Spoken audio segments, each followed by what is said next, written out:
Welcome to Cartoon Investigation. Here we dive deep into the hidden lore, secrets, and mysteries behind your favorite animated series. From decoding cryptic messages to uncovering the origins of the most enigmatic characters, no detail goes unnoticed. In today's investigation, we uncovered the complete story of Bill Cipher, the most sinister and unpredictable entity in Gravity Falls. Who is he? Where did he come from? And could he still be lurking beyond the veil of reality? Stay tuned as we unravel the truth. Chapter 1. Origins of Chaos. Bill Cipher, a name that sends shivers down the spines of those who dare to uncover his story. A being of unimaginable power, chaos incarnate, and the ultimate puppet master behind the strangest events in Gravity Falls. But where did he come from? Why does he seek destruction? And what, if anything, can truly stop him? Our investigation begins not in Gravity Falls, nor even on Earth, but in a realm beyond human comprehension, an existence where the laws of physics bend and fracture, where reality itself is nothing more than an illusion, waiting to be shattered. The Nightmare Realm. Long before he set his sights on the small town of Gravity Falls, Bill Cipher was born, or perhaps simply was, in a place known as the Nightmare Realm. Unlike the structured world of humans, this dimension was a swirling vortex of madness, where thoughts shaped matter and logic had no home. It was a place of eternal chaos, and Bill was its undisputed ruler, or so he believed. The origins of the Nightmare Realm are unknown. Some say it was a dimension that predated the universe itself, while others claim it was a prison for ideas too dangerous to exist in reality. Whatever the case, Bill thrived there. He was not alone. Other entities lurked in the shadows, horrors beyond imagination. But Bill was different. He was cunning. He was ambitious. He wanted more. A world set ablaze. According to Bill's own cryptic words, he once lived in a dimension similar to ours, but unlike most beings, he did not see it as a home. He saw it as a cage. He spoke of being trapped in a flat world with flat minds and a flat society. He saw linear existence as an insult, a limitation he refused to accept. Bill had a solution: destruction. One day, he decided to act. With a smile on his triangular face and fire in his singular eye, he set his entire dimension ablaze. Everything, his world, his people, his past, was reduced to nothingness. He did not look back. Why mourn something that was never meant to last? Thus, Bill was freed. He ascended beyond his reality, beyond the restrictions of time and space, and became something greater. He transformed into a being of pure thought, untethered by physical limitations. He had burned away the past, and now he was ready to reshape the future. Chapter 2. The scholar and the demon Gravity Falls had always been an enigma. Strange creatures roamed its forests, bizarre anomalies plagued its skies, and those who lingered too long often whispered of things they could not explain. But for one man, these mysteries were not a deterrent, they were an invitation. His name was Stanford Pines, a brilliant yet eccentric scientist who had dedicated his life to uncovering the truth behind the unexplainable. He arrived in Gravity Falls with a singular goal: to document and understand the supernatural forces that seemed to converge in this small, forgotten town. What he did not realize was that something else had been watching him long before he set foot there. Something ancient, something hungry. The first contact. It began with dreams. Vivid, lucid dreams, unlike anything Ford had ever experienced. At first, they were mere whispers, fragments of knowledge, glimpses of symbols that he could not yet decipher. Then, the voice came, silky, persuasive, and filled with an unnatural charm. "Say there, smart guy," the voice chuckled, echoing in the vast void of his subconscious. "You want to know everything, don't you?" Ford was no fool. He had read about entities that lurked beyond human perception, beings that could slip into minds like thieves in the night. But this was something different. It did not feel like a mere dream. It felt like a conversation. "Who are you?"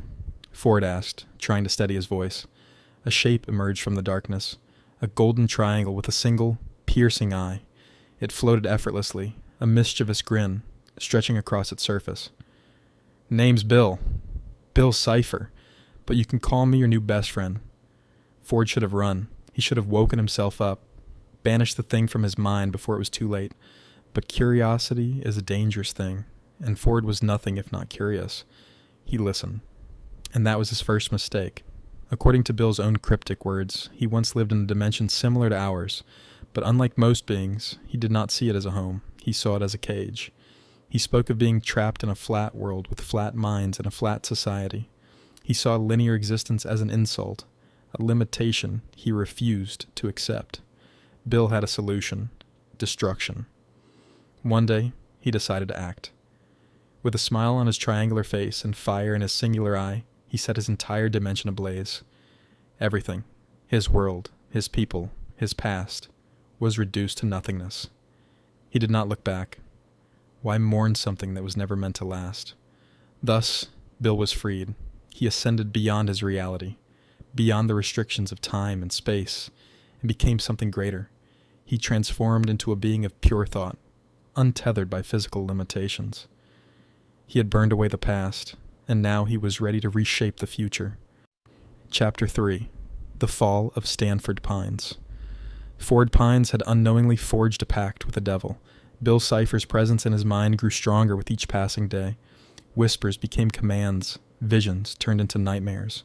Ford's obsession with the portal, his quest for ultimate knowledge, had blinded him to the growing influence of the demon he had welcomed into his life. A desperate attempt. Realizing too late that he had been deceived, Ford scrambled to undo the damage. He began writing notes, warning scrawled in frantic, shaking hands. He attempted to shut down the portal, to destroy the very machine that had brought him closer to the truth. But Bill was always there, lurking in the back of his mind, laughing at his struggle. "Oh, Ford, see, you're breaking my heart," Bill taunted. "After all we've been through? You really think you can shut me out now?" Ford refused to give up. He had to find a way to stop Bill, even if it meant sealing the portal forever. But before he could act, something unexpected happened. His twin brother, Stanley Pines, arrived at the laboratory. The twin betrayal. Stanley, long estranged from Ford, had come to make amends, but their reunion turned into a struggle, an argument that quickly escalated into a fight. In the chaos, Ford was pushed into the portal, vanishing into the unknown. Bill Cipher had won. With Ford gone, the path to his ultimate goal was open. But fate had other plans. Stanley, guilt-ridden and desperate to fix his mistake, would soon take his brother's place in Gravity Falls, unknowingly placing himself in the crosshairs of the very entity that had orchestrated Ford's downfall. Chapter 4. The Rise of the Dream Demon. With Ford out of the picture, Bill Cipher continued to weave his web of deception and chaos, waiting for the perfect moment to strike. Though he had lost his most promising pawn, he was not one to be deterred. Gravity Falls remained a beacon of supernatural energy, a crack in the fabric of reality that Bill intended to exploit. For decades, he lurked in the shadows of the town, whispering into the dreams of those who dared to seek the unknown. Some dismissed his presence as mere nightmares, while others, driven by ambition, sought him out willingly. Each interaction, each deal struck, brought him closer to his ultimate goal, a gateway to the physical world. The puppet master Bill was more than just a trickster. He was a strategist, a master manipulator who thrived on the weaknesses of others. He played the long game, planting seeds of influence in the minds of the desperate and the greedy. Businessmen, scientists, magicians, anyone willing to listen became a piece on his cosmic chessboard. Through cryptic messages and cryptic riddles, he slowly orchestrated events from the confines of the dreamscape, twisting reality to his whims. But he needed more than mere pawns. He needed a key, someone who could unknowingly help him tear the fabric of existence apart. Enter Gideon Gleeful. Chapter 5. The Boy Prophet. Gideon Gleeful, a young but ambitious con artist, was obsessed with power. He claimed to have supernatural abilities, using tricks and illusions to build a cult-like following in Gravity Falls. But what he truly desired was real magic, and he believed the answer lay within the mysterious journals written by Ford Pines. It was through his relentless search that he first encountered Bill Cipher. Unlike Ford, who had approached Bill with skepticism, Gideon welcomed the demon with open arms, seeing him as the key to ultimate dominance. And Bill, ever the opportunist, saw in Gideon a perfect pawn. Promises of limitless power and control over Gravity Falls were enough to earn the boy's loyalty. But what Bill wanted in return was far greater: access to the journals, and ultimately, the portal that Ford had created. A deal with the devil. Well, well, well, if it ain't my favorite little megalomaniac. Bill greeted Gideon with his usual charismatic grin. Tell you what, kid, you want power? I can make that happen. All you gotta do is help old Bill out.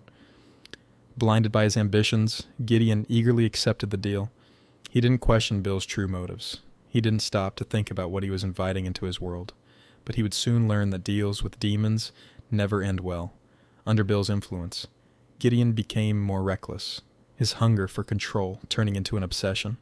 He sought to take over the Mystery Shack, believing that within its walls lay the secret to ultimate power, but his actions would set in motion a chain of events that neither he nor Bill could have foreseen.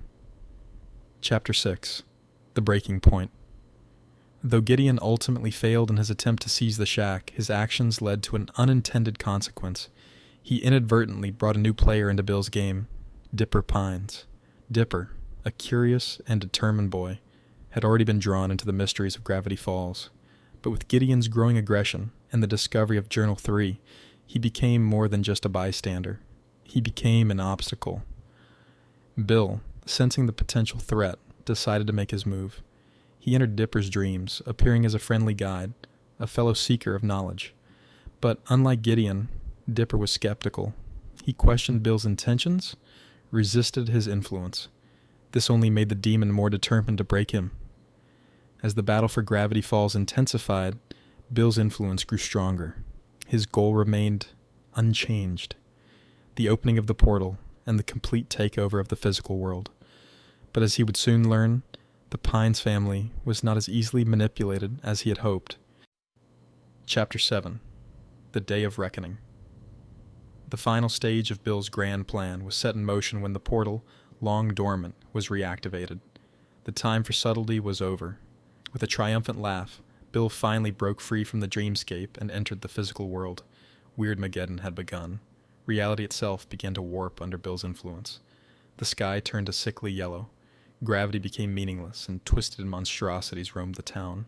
Bill, now unchained, reveled in his newfound dominion, declaring himself the ruler of all.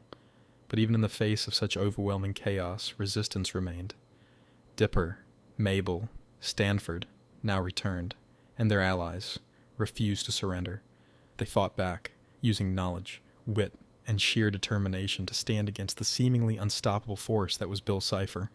Yet Bill was no fool. He had waited eons for this moment. He would not be undone so easily. Chapter 8. The End, or a New Beginning. The final confrontation between Bill and the Pines family was nothing short of legendary. Ford, having learned from his past mistakes, devised a plan to exploit Bill's one weakness: his arrogance. Through trickery and sheer will, the Pines family managed to turn Bill's own mind games against him, trapping him within the very fabric of reality itself. As he was erased from existence, and Bill let out one final, cryptic message, a backwards spoken incantation, a puzzle left unsolved. Had he truly been destroyed, or had he merely found another way to slip through the cracks of reality? Gravity Falls returned to normal. The sky cleared, the creatures vanished, and the townspeople awoke as if from a nightmare. But those who knew the truth understood. Bill Cipher was not truly gone. He was waiting, watching. And perhaps, one day, he would return. For chaos, after all, can never truly be contained. Epilogue. The Echoes of a Dream. Years passed, and Gravity Falls remained a place of mystery, its secrets buried beneath the ordinary. Dipper and Mabel moved on, their summer adventure turning into a distant but unforgettable memory. Ford and Stan sailed into the unknown, seeking new mysteries beyond the horizon. Yet, on rare nights when the stars aligned just right, some swore they could hear a distant, distorted laughter echoing in the wind, a whisper in the dark, a flicker of yellow light, a single, unblinking eye staring from the shadows. Bill Cipher may have been defeated, but his influence was eternal. After all, nightmares never truly die. They simply wait for the right moment to return. And somewhere, beyond the veil of reality, he was still watching, waiting, laughing.